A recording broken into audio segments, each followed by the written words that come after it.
Kamusta mga ka-Easy Life? Matagal-tagal nga tayong hindi nakakapaggawa ng content kaya na-miss kong gumawa ng content at ikikwento ko yan kung bakit ako naging busy-busyhan sa ating mga susunod na video. For now, ito muna ang aking isi-share sa inyo para sa ating unang vlog ng taon. Marami din ba kayong mga tira-tirang tinapay gaya nito? At di na pinapansin dahil luma na, pasasarapin natin yan ulit. Meron nga ako ditong tirang tinapay na tira pa ng New Year, ang banana bread, ito ang ating gagamitin ngayon para sa ating recipe. Meron din tayong evap milk, all-purpose cream, at white jelly powder. Oreo at dark chocolate para sa ating pang-toppings mamaya. Dahil maliit lang ang ginamit kong evap dito, naglagay muna ako ng 200 ml na water para tunawin yung ating bread.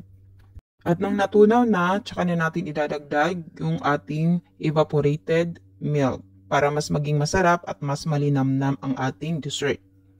Haluin lang natin ulit hanggang sa mag-well combined yung bread at tsaka yung gatas. Isunod naman natin yung all-purpose cream. Same process, haluin lang din ulit natin hanggang sa ma-well combined yung ating all-purpose cream at yung evaporated milk sa ating bread. Sa part na to, isinalang ko na siya sa ating stove at naglagay na ako ng 2 tablespoon ng jelly powder. Haluin lang natin ulit. Nahalo na natin yung ating jelly powder. I-turn on na natin yung kalan. Sa pinakamahinang apoy lamang natin ito lulutuin. Tuloy-tuloy lang yung paghalo para hindi siya magdikit-dikit o dumikit doon sa ating pan. At pag ganito na ang consistency, pwede na natin ilipat sa ating molder. Naglagay pala ako dyan ng dark chocolate para medyo magkaroon naman ng ibang kulay. Kaya kung mapapansin ninyo, nagkulay brown na ito. Pwede kayong gumawa ng sarili nyong version ng ganitong dessert mga mima sa mga lumang tinapay ninyo dyan sa bahay.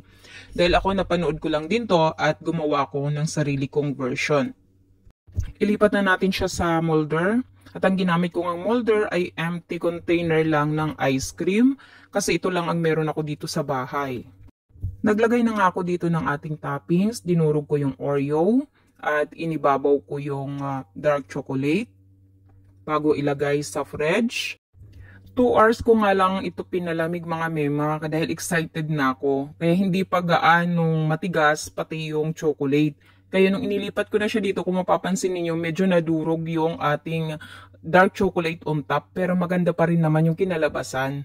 Maganda pa rin naman yung kanyang naging design nung inilipat ko na siya dito sa ating lalagyan. First time ko lang din gumawa nito mga mima, kaya not bad na din. Kahit na na-deform ko, hindi ko na-achieve yung buong chocolate pa rin on top. Pero maganda naman yung outcome niya, kaya tikman na natin. Huwag na natin patagalin. Nang malaman na natin yung moment of truth kung ano yung lasa nitong ating ginawang refrigerated cake. Kung ano bang pwedeng itawag nyo dito. Basta ito yung version ko ng ating lumang tinapay na ginawa nating dessert. So ayan. At tinikman ko na nga dito sa part na to. At masarap naman siya mga mima. Talagang hindi kayo magsisisi. Gawin nyo to sa bahay sa mga lumang bread ninyo. Mas mapapasarap nyo pa. Ayan. Super sarap po. Thank you for watching mga mima. See you sa ating next video. Don't forget to subscribe.